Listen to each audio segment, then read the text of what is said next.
Mi nombre es José Luis Coqueo, soy abogado y huerquén de la Embajada Provisoria del Pueblo Mapuche ante el Gobierno de Chile.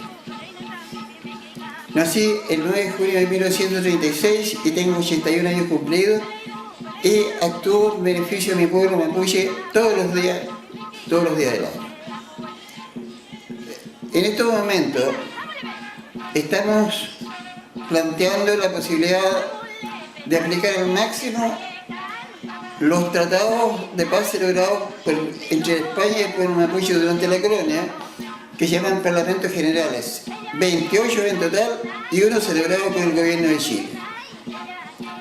En estos momentos hay intensa tramitación ante el Ministerio de Relaciones Exteriores de Chile para que estos 29 parlamentos o tratados sean incorporados a la Secretaría General de las Naciones Unidas.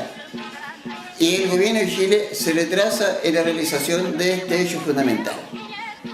Además, durante el primer gobierno de don Sebastián Piñera en Chilleque, la Embajada Provisoria fue aceptada en la persona del comunero mapuche Rogelio Marillanca Collinado de la zona de Licanray, novena región.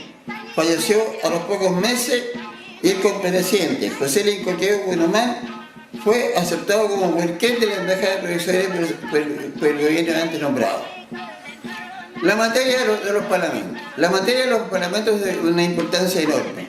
España nos reconoció 28 veces la soberanía al sur del río Biobío y Chile lo hizo también una vez durante el gobierno del director supremo Ramón Freire el 7 de enero de 1825.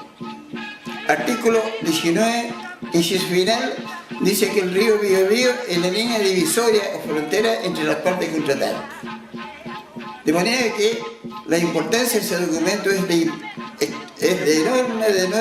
enorme seriedad para el pueblo mapuche y es lo que estamos haciendo en estos momentos, pidiendo la cooperación del gobierno para que sea incorporado en la Secretaría General de las Naciones Unidas. Eso sí.